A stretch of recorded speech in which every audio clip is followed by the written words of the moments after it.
My fiancé was the notorious Playboy prince of Capital's elite circle. He had countless women at his feet, yet never even looked at me. Her glasses are bigger than her face. Don't gross me out. I simply smiled, knowingly. For 4 long years, I'd pretended to be madly in love with him. It was exhausting. But finally, I was free. And then, Andrew climbed to the rooftop of an 66-story building, eyes red, begging me not to leave him. When I arrived at the private suite, I caught the tail end of a flirtatious female voice. "I'm sitting on your lap, brother. Won't your fiancé be mad?" My hand was still on the doorknob when I locked eyes with Andrew James.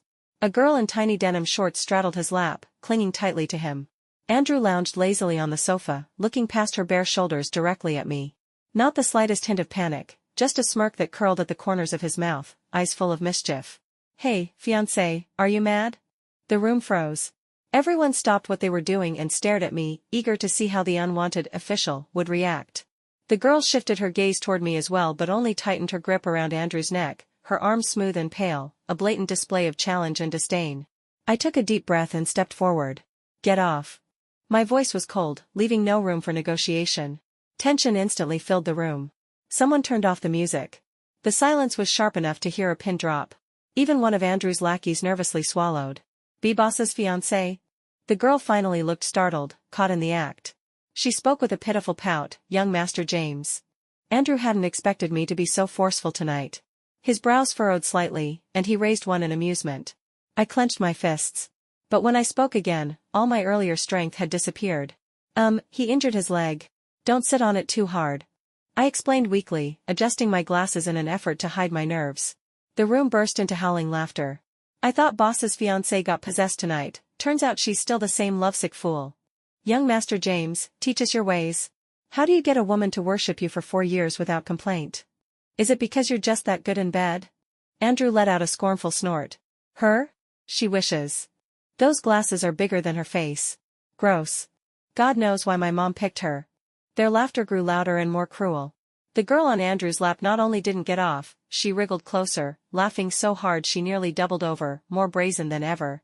I stood there awkwardly, my nails digging painfully into my palms. Andrew leaned back, watching me get mocked, completely unbothered. "Andrew, it's almost 11, I reminded him dutifully. 11 o'clock was his curfew, set by Mrs. James. No matter how wild he got, he never dared defy his controlling mother. His face darkened, and he spat, "Buskill." He patted the girl's cheek like one would a dog. "Get off. I'll play with you next time." She refused, clinging tighter. Her voice was syrupy sweet. "But I don't want you to leave." Andrew's patience lasted exactly 3 seconds. He shoved her off. I said, "Next time. Don't you get it? Don't push your luck." The girl crashed to the floor, eyes wide with disbelief. How could the man who was just sweet-talking her turn so cold, so fast? She looked like she was about to cry. Andrew didn't even glance her way. He turned and walked out. This man had always been heartless. I sighed and quickly followed. Andrew had drunk a lot that night. As soon as we got in the car, his mood turned somber. He rested his head on my lap, eyes closed, long lashes fluttering. I gently smoothed his black hair and softly patted his back. It was a routine I'd repeated countless times over the past 4 years. Whenever he spiraled, this was how I calmed him down. The motion was natural, practiced. "Lisa, can you not wear plaid shirts next time? They're so tacky," he suddenly muttered. My hand nearly slapped his annoyingly handsome face. Plaid shirts were tacky. Glasses were tacky. Jeans were tacky. Then why are you lying on me? Forget it. Don't argue with someone who's clinically depressed. I took a deep breath and continued patting him gently. "Wear skirts instead. Ditch the glasses. I might even look at you twice," he added generously, like bestowing a gift. "I'm from the countryside. I'm tacky by default. If you don't like looking at me, then close your eyes," I shot back stubbornly. Andrew opened his eyes. In the flickering lights outside the car window, his dark pupils gleamed like those of a small, fierce animal. I reached up and gently closed his eyelids. After a while, he mumbled again. "Lisa, you're so boring. I'll never fall in love with you in this lifetime." I smiled. "But I like you, just the way you are." Words of affection had become second nature to me. I'd said them so often they were like breathing. After all, the most important thing when dealing with someone with suicidal tendencies is to make sure they know they are loved, unconditionally, no matter what. That was my role. And I had played it for 4 years. Mrs. James, always impeccably put together, was waiting for us on the living room sofa when we got back. She smiled at me. "Thank you, Lisa." "Auntie, I'll head to bed now," I said gently. She nodded, then turned to Andrew, her expression immediately changing. Look at you. Hanging out with those people every night. How is your father supposed to trust you with the company? Andrew shrugged indifferently. I never planned on joining the company anyway. I'm only a freshman. There's plenty of time after graduation. Can't you have some sense of urgency? What if that illegitimate son takes everything that's supposed to be yours? Then let him. I don't care. His words were cut short by a loud, resounding slap. Andrew, you've disappointed me. You've recovered well enough. Starting tomorrow, after school, you'll intern at your father's company. Andrew opened his mouth to argue but didn't say a word. He turned and stomped upstairs in anger. I heard the door open later that night. But I was too tired to move, let alone open my eyes. He climbed into bed and wrapped his arms around me from behind. His scent, cool and youthful, immediately enveloped me. His grip around my waist was strong and secure. He nuzzled his cheek against my back, like a helpless cub seeking shelter. Turn around. His voice was commanding, domineering. I sighed and turned to face him. He buried his face in my chest and, finally, closed his eyes. Lisa, will you love me forever? He asked, his voice muffled. I replied sleepily. Want me to pat your back? Before he could answer, my right arm had already circled his shoulders, gently patting. He held me tighter. The next morning, he was already gone when I woke up. It had become a silent agreement between us. He sought comfort from me in the dark, but always left quietly before the sun rose. In the daylight, he returned to being the arrogant, sharp-tongued, emotionally detached young Master James. And I remained the plain, country girl, Lisa. That brief, hidden closeness seemed like something he was ashamed of. He never held me in the light. Lately, Andrew had quieted down a lot. His mother was forcing him to intern at the company. Which meant I no longer had to drag him out of bars at midnight. I was happy for the peace. One evening, I was walking home from school when a group of people suddenly covered my mouth and dragged me into a narrow alley. Their fists rained down on me like a sudden downpour, fierce and unrelenting. It was obvious they had orders, beat her anywhere, just not the face. Finally, someone yanked my hair and forced me to look up. It was the same flashy girl who had straddled Andrew that night. She wore sharp, high heels, and kicked me squarely in the stomach. The point of her stiletto was high and narrow. Pain exploded through my body in cold, clammy waves. Do you know why we're beating you? She asked. Because I'm Andrew's fiancé? I replied calmly. She sneered. So you do know that position doesn't suit you. A hillbilly like you, dreaming of becoming a phoenix? Go back to wherever you crawled out of. Don't dirty Andrew's eyes. Okay, I answered, without hesitation. What? She seemed stunned, as if she hadn't expected such a direct response. What did you say? Her voice trembled with disbelief. I said okay. I never wanted to be his fiancé in the first place. I'll step aside. If you think you're up for it, go earn the title yourself. She was speechless. After a moment, she asked hesitantly, didn't you love Andrew so much you were willing to die for him? I chuckled. That's none of your business. I'm giving up the title, that's all you need to know. As I walked away, I could still hear them whispering behind me, wondering if I'd lost my mind. Giving up a position like that? Turning down a golden ticket into one of Beijing's top families? But I was already tired, after 4 years of wearing the invisible shackles of being Andrew's so-called fiancé. My parents died when I was young. It was only because of the James Corporation scholarship that I managed to finish high school and get into college. I was just one among thousands they'd helped. But without that help, I never would have made it. So I was always grateful. After being accepted into a university in the provincial capital, I bought a small gift and went to thank the James family in person. Mrs. James didn't seem particularly pleased to see me. My gift was, in her eyes, insignificant. After a few polite exchanges, I was just about to leave when a heavy thud echoed from upstairs. It was the unmistakable sound of flesh slamming against something hard. A sound I was all too familiar with. Mrs. James rushed upstairs in a panic. I followed. The room was completely dark until she drew open the curtains. Sunlight spilled in, revealing a boy sitting cross-legged on the floor by the full-length window. The morning sun glinted on his tousled black hair, casting shadows across his face. He sat with his back to us, showing no response to the noise we made entering. His figure looked thin, lonely. His gaze, distant and vacant, was fixed outside. But I knew, he wasn't looking for the light. He hated it. Without thinking, I walked over and sat beside him. Such a beautiful boy. Just looking at you makes me feel better. I knew my words wouldn't make much difference. But his eyes shifted, just a little, toward me. That small movement alone made Mrs. James burst into silent tears. She gestured for me to keep going. But I didn't do anything more. I simply sat beside him, shoulder to shoulder, from morning until evening, as the sun slowly set. My stomach rumbled awkwardly. He glanced at my flat belly and, surprisingly, a faint smile tugged at his lips. Soon, a lavish Western meal was laid before us. I spoke, embarrassed. What do I do? I don't know how to use these fancy utensils. Idiot, he said slowly. It was the first word he'd spoken all day. He cut up the steak and handed me a fork. I grinned sheepishly. Will you eat with me? It's my first time, I'm nervous. I speared a piece and held it up to his mouth. He stared at me with those lifeless black eyes. My hand began to tremble as time dragged on. Just when I thought I'd failed, he slowly opened his mouth. Mrs. James covered her face and cried. Later that night, after I put Andrew to sleep, Mrs. James refused to let me leave. She said her son hadn't eaten or slept in 3 days. Ever since his suicide attempt, he had shown no will to live. She had tried everything, doctors, treatments, but nothing worked. She begged me to stay and continue helping him. And so, I remained in the James family. I cared for Andrew day and night, constantly telling him I liked him, proving through every hug that someone in this world loved him. Eventually, he began to recover, but he still struggled with school and social life. Mrs. James asked me to become Andrew's fiancé, promising that once he turned 20, we would get officially engaged. I declined. Even without that promise, I would take care of Andrew, if only to repay the kindness of the James Corporation. But she feared I might change my mind and leave, so she insisted on giving me the title fiancé to bind me to him. And I let her. Andrew hated my plaid shirts. But they were practical. In the countryside, plaid hides dirt well. Tonight, my red and black shirt conveniently concealed the bruises and stains on my body. Even Mrs. James didn't notice anything strange. I had planned to slip quietly back into my room, but she called out to me, Lisa, can we talk? Of course, I replied obediently, sitting down in front of her.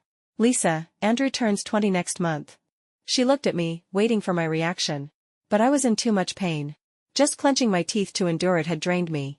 I had no strength left to read into her words. I responded politely. When she didn't get the response she wanted, she continued on her own. I once promised you, when Andrew turned 20, we would hold your engagement. Back then, I didn't even know if he'd live that long. Her voice trembled, on the verge of tears. But the more she said, the less I understood what she was really trying to say. She had no choice but to continue. Now that Andrew is healthy and becoming more outstanding by the day, more and more prominent families in the provincial capital are reaching out through your uncle, hoping to form a marriage alliance. So Lisa, you see. Finally, I understood. It seemed that everyone tonight had reached a silent consensus, asking me to step aside. Auntie, I never really wanted to be Andrew's fiancé. If he can have a better future, I'll step back willingly. Mrs. James held my hand and wept. Lisa, you're such a sensible child. Without you, I don't know how I would have survived these past 4 years. Don't worry, I'll make sure you're compensated generously. I gently pulled my hand away. Auntie, I don't need any compensation. Let's just say I've repaid the James Corporation's support over these 4 years. Mrs. James was very pleased with how the conversation had gone. She asked me to withdraw from the James family in a natural way, without affecting Andrew too much. I agreed. After all, Andrew had been annoyed by me for years. My departure should make him happy. That night, a familiar warmth pressed against my back. I frowned and muttered, Andrew, you reek of alcohol. He sounded exhausted. Too tired to shower. His voice, slightly hoarse, carried a strange boyish softness. It reminded me of 16-year-old Andrew, fragile, hollow, yet heartbreakingly pure. Back then, I was only 19, a college freshman balancing studies and taking care of him. He had said gently, if you're too tired, you don't have to look after me. I'll tell my mom myself. I'm not tired at all, I had replied with a forced smile. He said, before you came, even my mom had given up on me. So don't feel guilty. Back then, he was always afraid of being a burden, always quick to sense the slightest crease in my brow. Sweetheart, I had cupped his face with both hands, you're amazing. Top of your class, excellent in equestrian, and a brilliant golfer. You're an angel fallen to earth, the most beautiful, most brilliant boy I've ever seen. I love being around you. His eyes lit up in disbelief. Really? I rubbed his face, meeting his gaze seriously. Really? I like you, Andrew. His face flushed instantly, and he let me squish his cold, handsome features into all sorts of funny shapes. Then he even leaned in closer, nuzzling his cheek into my palm. How did that soft, sensitive boy grow into someone so biting and cruel? As I drifted into the memory, Andrew's arm curled around my waist. He let out a tired sigh. His nose nudged into my neck, warm breath brushing my skin, making my back stiffen. But he seemed oblivious. His hand slid down to my stomach and suddenly pulled me roughly toward him. Pain shot through me. Ah, I gasped, unable to hold it in. He froze. His chest rose and fell rapidly. The room was so silent, I could hear his racing heartbeat. The heat from his breath grew hotter against my skin. In that moment, I felt I was witnessing Andrew's transition from boy to man, one defined by breath. Once shallow and sunlit like a young boy's, his breathing had become heavier with time, deep and hot, like a small bellows puffing against my cheek, impossible to ignore. Now, his lips brushed just behind my ear. Warm alcohol-scented breath spread across my skin. He nibbled my earlobe and asked, voice low and raspy, "Are you trying to seduce me?" His words startled me out of my daze. When I came to, I elbowed him sharply behind me. "Seduce your grandpa." But Andrew caught my flailing arm in one swift move and pinned me down completely. "Don't move," he ordered. "Let me go. I'm uncomfortable." I struggled to wriggle out of his grip. But Andrew suddenly grabbed my waist and lifted me with ease. The world spun. Next thing I knew, I was lying on top of him, face to face, his burning chest beneath me. Tears welled up in my eyes. "Andrew, it hurts." Andrew turned on the light. He stood before me in a black shirt with the top 2 buttons undone, exposing his sculpted collarbone. His once neatly styled hair now fell in messy strands across his forehead. His eyes were stormy and dark, locked on my body. Bruises, terrifying, red and purple, were scattered across my skin. One, particularly dark and large, stood out starkly on my pale stomach. His gaze made me uneasy. "Give me my clothes." Andrew didn't move. His eyes churned with a fury he couldn't voice. His voice dropped low and sharp. "Who did this to you?" I yanked the clothes back over myself. "It's nothing, just surface wounds. They'll heal soon." Andrew suddenly roared like a furious beast. "I asked you, who did this?" It was dark. I couldn't see. I didn't dare meet his furious eyes. I was afraid his tightly clenched fists might land on me next. He turned with a scowl, slamming the door behind him. Moments later, I heard the roar of an engine from outside. I thought he wasn't coming back. But a short while later, Andrew returned, carrying a large bag of medical supplies. "Take off your shirt." His voice was cold. I didn't dare provoke him. I quietly turned around and exposed my back. His hands trembled as he applied the medicine, sometimes too heavy, sometimes too light. "You're shaking?" I asked, amused. "You're the one shaking," he bit back. But in his deliberately fierce tone, I caught a faint trace of something else. Was that a sniffle? Could this kid be crying? The last, and only, time I saw Andrew cry was on his 18th birthday. Back then, Mrs. James had asked me to become his fiancé. I had refused without hesitation. "Auntie, I'll take care of him like a younger brother. There's no need to call it an engagement." When I turned slightly, I saw Andrew standing at the corner of the hallway, eyes red, looking at me with wounded disbelief. When our eyes met, he turned and ran. I chased after him. But the boy who once shared everything with me said nothing that day. That was when everything between us changed. He stopped clinging to me. Our relationship soured overnight, worse than strangers. He started saying the cruelest things he could think of. After enduring so many barbs, I grew numb. Later, after much begging from Mrs. James, I reluctantly agreed to be his verbal fiancé. But from then on, his eyes were always distant, as if the engagement had nothing to do with him. "Hey, Andrew, it's been nearly 2 years since I last saw you cry," I teased. His hand, which had been applying the medicine, suddenly stopped, then pressed down hard on a wound. "Ow. Andrew, what the hell?" "You deserve it," he said coldly. Then tossed the bottle onto the bed. "Do the front yourself." I fumbled awkwardly, trying to apply the ointment. Andrew stood behind me, one knee slightly bent, leaning casually against the wall. He flicked a lighter on and off in his hand, the flame dancing faintly across his handsome face, making his features shift between light and shadow, adding an almost dangerous allure. This guy. So roguish. So devastatingly handsome. When Andrew noticed me looking, he tilted his chin slightly. "Finished?" I nodded. He turned off the light and climbed into bed with practiced ease. The darkness settled into silence. I thought he had already fallen asleep when he suddenly spoke out of nowhere. "Lisa, I'm not that awful, am I?" I placed my hand gently on his chest and asked softly, "Getting emo again?" He paused, then brusquely swatted my hand away and turned his back to me. "Go to sleep." I wasn't sure what I'd done to offend young master again. For the next few nights, he applied my medicine as usual, but left immediately afterward. He didn't sleep in my room again. Good. He didn't need me so much anymore. Before I knew it, his 20th birthday had arrived. The entire James family treated it as a major event. Andrew, their golden boy, had always had lavish birthday parties starting from age 1. But after his depression began, they stopped celebrating entirely. This year marked the first time they resumed. His health had improved, his grades were stellar, and he had begun interning at his father's company. 3 days before the event, preparations were already in full swing. Mrs. James even arranged a professional stylist for me. She beamed as she said, "It's about time we pampered our Lisa a little." I took off my black-rimmed glasses. My hair was styled into a clean, elegant bun that revealed the gentle curve of my neck. A soft, sky-blue off-shoulder gown accentuated my slender waist. As I walked down the stairs, holding the railing, Andrew happened to look up. And then, he didn't look away. His long, narrow eyes narrowed further, filled with unconcealed amazement and adoration. He tilted his head slightly, a smile tugging at his lips, completely entranced. I bumped him lightly with my shoulder. "Well? Am I stunning or what?" He ducked his head and let out a bright, boyish laugh. "Not bad. I told you, those black-rimmed glasses didn't suit you. Come on, fiancé." He bent his arm for me to take. I gazed at his upturned eyes, the soft lift of his brows, and for once, my heart felt unexpectedly light. Ah, he still thought this birthday party was our engagement party. When I didn't move, he said awkwardly, "Since you're so pretty today, I'll reluctantly admit you're my fiancé. I even prepared a gift for you, show you later." He winked at me, bright as a star. I sighed softly and, slowly, took his arm. He finally broke into a genuine smile. Mr. James stood on the stage, delivering his speech. I rarely saw him at home.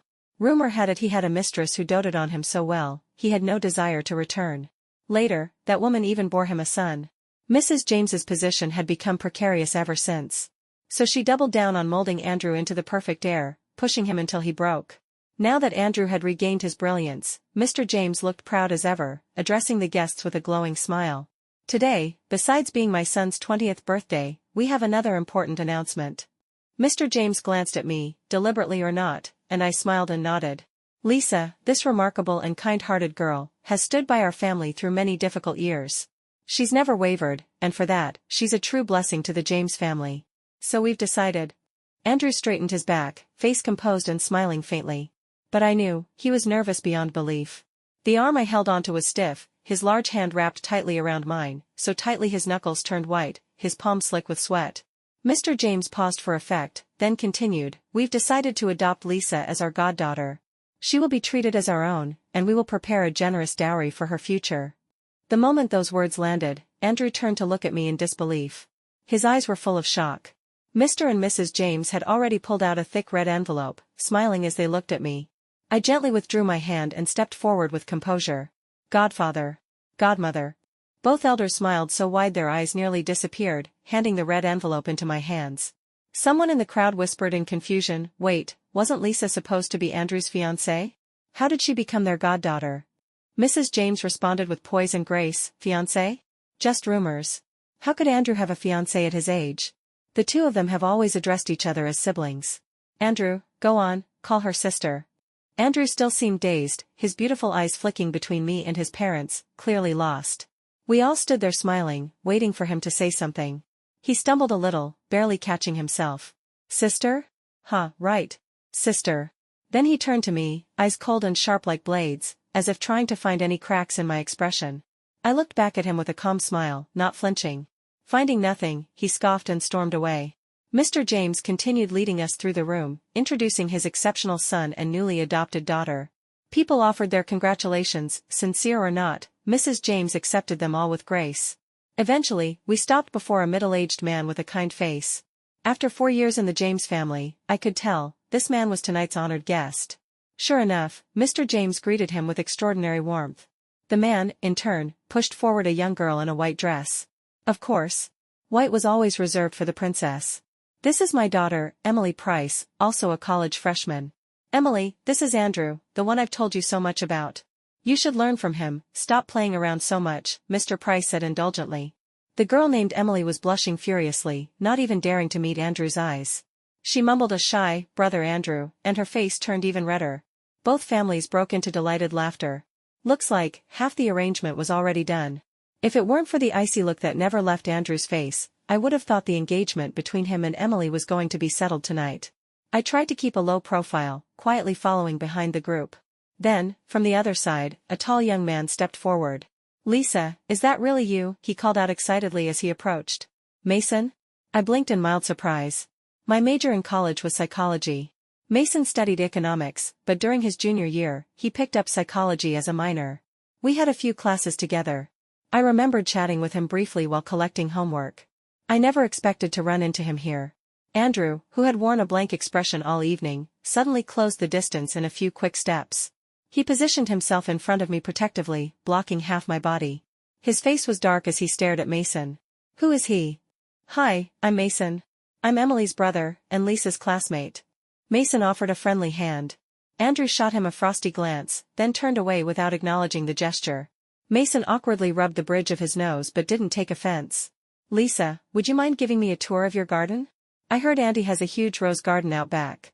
Mrs. James nodded with a smile. Go ahead, but don't forget to come back for cake.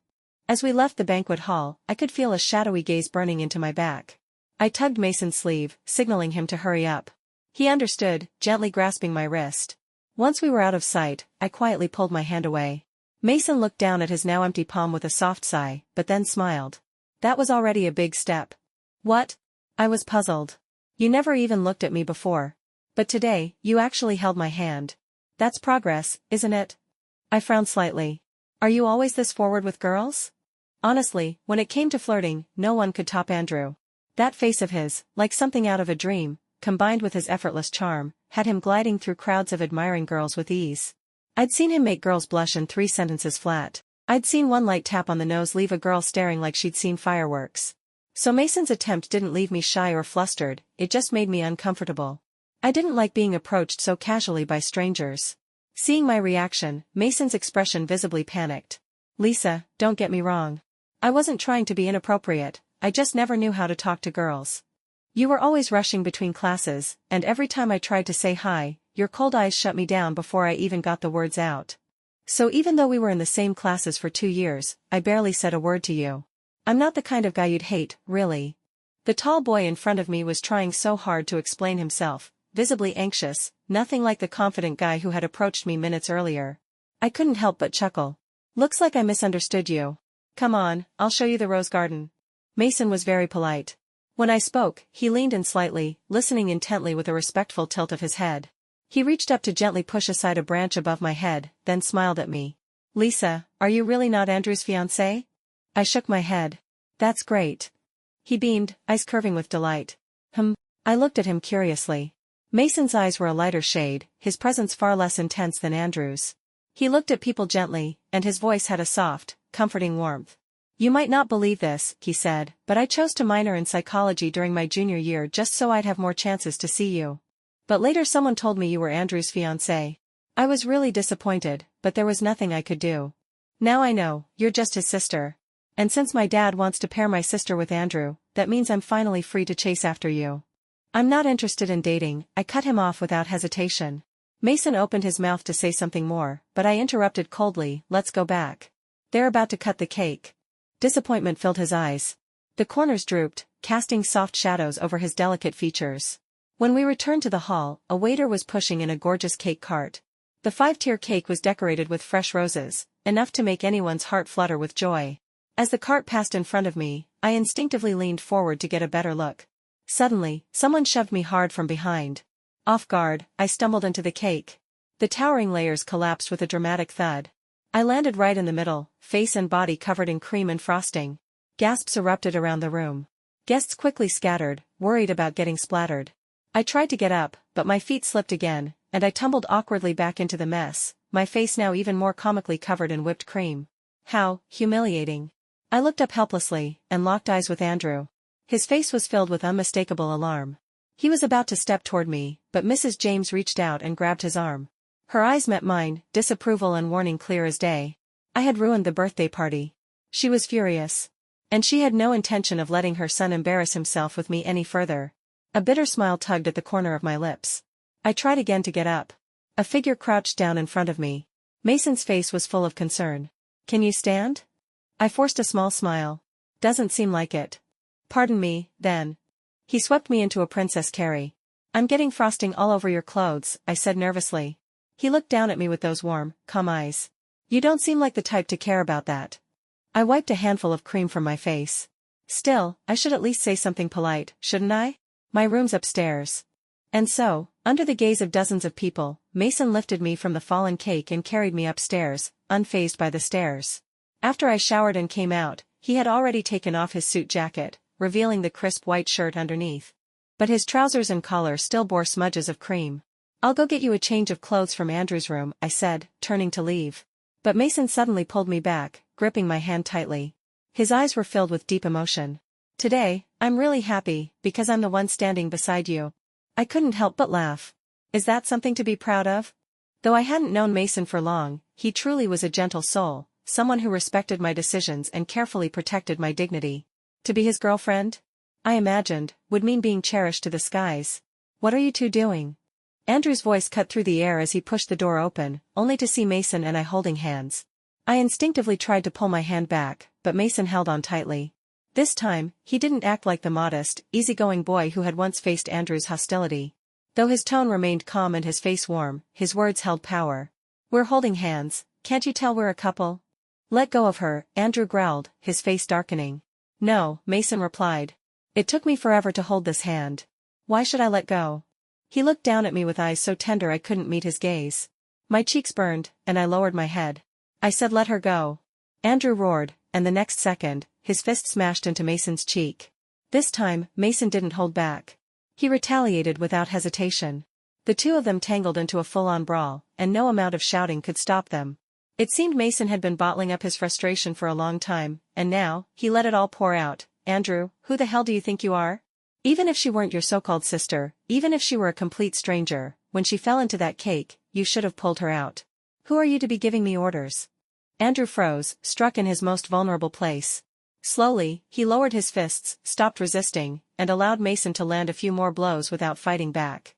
Finally, Mrs. James came rushing in, calling out anxiously, "Oh dear. I sent you upstairs to deliver clothes. How did this turn into a fight? Lisa, was this because of you? As his sister, you not only ruined his birthday party but also let him get beat up? How could I not have seen how calculating you really are?"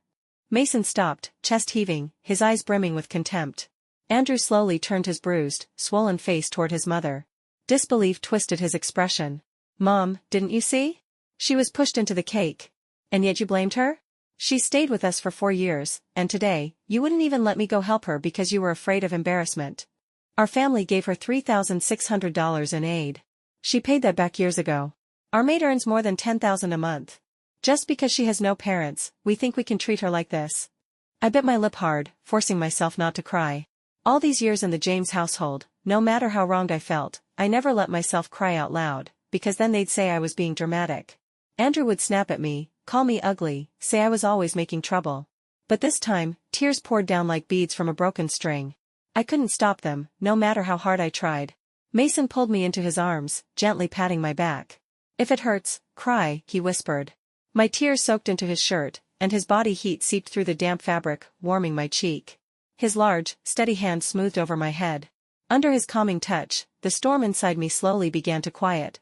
That day, I moved out of Andrew's house and rented a small apartment on my own. Mason visited me occasionally, but I told him to stop. Although I had felt a long-lost warmth in him that night, I knew I couldn't return his feelings equally. It was better to let him go early, save him from more hurt. It was the kindest thing I could do. Still, he continued showing up, leaving little gifts by my door, rain or shine. Andrew lingered beneath the big tree downstairs, a pile of cigarette butts growing at his feet. He came often, but never knocked on my door. One night, sensing something, he looked up at my window. It was dark. He saw nothing, then bowed his head and lit another cigarette. One night, I was coming home from school. He was waiting downstairs. "Come with me. I want to take you somewhere." "I don't want to." "You have to." Without letting me refuse, he grabbed my arm and pulled me toward his car. He took me to an abandoned warehouse. Under the dim yellow light, a few of his men were holding down a girl who knelt on the floor. Her. The girl who had once straddled Andrew's lap, who had ordered others to beat me. Now, she had a filthy rag stuffed in her mouth and stared at me with hatred in her eyes. If she weren't restrained, she'd have lunged at me in a heartbeat. Andrew spoke. "She's the one who pushed you into the cake. And before, when she sent people to beat you, I sent people to beat her back. That's why she blames you now." "I'm sorry." I crouched down and pulled the cloth from her mouth, gently wiping the blood from the corner of her lips. She spat at me. "Lisa, stop pretending. I thought you were so noble. You act like you don't care about being Andrew's fiancé, but you're the one who had him beat me up. Hiding behind your mask of purity, you two-faced bitch." Before I could say a word, Andrew's foot slammed into her chest, sending her sprawling to the ground. "I told you," he snarled, "I'm the one who hit you. She had nothing to do with it." Young Master James, you must have been manipulated by her. That night, you were so gentle to me, how could you have hurt me? Andrew's eyes were merciless. Wake up. The only reason I let you near me that night was because I knew Lisa would come looking for me. You think I was sincere? You think I wanted you? The girl shook violently, sobbing and laughing at the same time, unable to accept the truth. Andrew punched the cement floor, blood bubbling from his knuckles. He didn't seem to notice. His eyes, red as flames, locked on me. Lisa, you can't leave me. His voice was raw and broken. I sighed. I've applied for an international exchange program. I leave early next month. When I'm gone, take care of yourself. Don't keep getting into fights. What if I told you, he whispered, eyes manic, that if you leave, I'll jump from the 88th floor. Would you stay for me then? Andrew, dying is easy. Living, that's the hard part. But only when we're alive, do we still have hope. Let me tell you my story. Before I turned 16, I had a complete family. We didn't have much, but our home was full of love. That summer, it rained too much. The reservoir upstream had to release floodwater, and lots of big fish were swept into the river. My mom, craving fresh fish, asked my dad to go catch a few. He was swept away by a flash flood. His body was never found. My mom blamed herself, believing she had killed him. She fell into depression. She began spiraling downward, hurting herself, and in the end, she, too, jumped into that river. From that moment on, I became the head of the household, on paper and in life. There was no one left in the world I could rely on. I had planned to drop out after middle school and start working. After all, I was barely able to feed myself, how could I possibly afford high school? But I got lucky. That year, the James Corporation offered scholarships to our county. With their help, I walked out of that remote mountain village. So, for the rest of my life, I'll always be grateful to the James Corporation. No matter how much pain followed, I can't deny the help they gave me. Andrew, when you were 16, you thought life was meaningless, so you tried to end it. But when I was 16, staying alive felt like a luxury. I didn't even know how I'd find 3 meals for the next day. Do you know why I chose psychology? Because I needed to save myself. After my mom died, it was like my ability to feel just shut down. I couldn't react to joy or sorrow. But something deep inside me kept me going, kept me clinging to life in that numb, gray world. I pulled you out of the abyss once. If you want to dive back in, all I can do is grieve for you. Because your life is yours to choose. Andrew covered his face and cried. His shoulders trembled. His voice was choked with sobs. I won't die. I just wanted you to stay. Lisa, I like you. Please, don't go. Looking at the boy I'd watched grow up, my heart ached with sympathy, but I still stood up, firm in my resolve. Andrew, learn how to love someone. Really love them. Even when you wrap it in words like or love, if what you give is pain and pressure, how is that any different from Mrs. James? Crushing someone's dignity. Hurting them while calling it care, that's not love. I never expected Mrs. James to come to the airport as I waited for my flight. I made rose-flavored pastries, she said. It's my first time trying. I don't know if they taste any good. For the first time, she smiled, shyly, even humbly. I accepted them with a smile. Thank you, Auntie. She sat beside me. Together, we watched the planes take off, one after another, through the glass wall. Neither of us knew how to begin. In the end, she broke the silence. No amount of apologies can undo the harm I've done to you. I wasn't a good mother, not even a good person. After Andrew's father cheated, I became extreme. I wanted everything to be perfect. I wanted Andrew to be the best, and in the process, I pushed him into illness. I wanted him to have the perfect marriage, and in the end, I tore you two apart. Now, my husband has divorced me. My son has turned against me. I have nothing left to fight for. And strangely, that brings peace. She gave a bitter smile. I smiled along with her. There's one more selfish thing I want to ask of you, she said. Go ahead, I replied gently. When Andrew turned 18, I wanted to arrange your engagement. I genuinely hoped you'd marry him. I found signs in his journal, he had developed feelings for you. I thought, maybe love could heal him faster. So I selfishly asked you to consider it. When you refused, Andrew was deeply hurt. I failed to teach him how to express or fight for love. So he chose a more extreme path, and I didn't stop him. Lisa, you've already taught him how to live. Would you be willing to teach him how to love? She looked at me, eyes full of longing and hope. I stood slowly and said with quiet finality, I'm sorry, Auntie. It's time for me to board. As the plane pierced through the clouds, I looked down on the city I had called home for 4 years. It felt like saying goodbye to an old friend. Leaning against the window, I whispered a little secret to that old friend, back when I said yes to the engagement. I had already fallen for him, too. As the city faded beneath the clouds, I finally let go. I once loved him, deeply, but love isn't possession.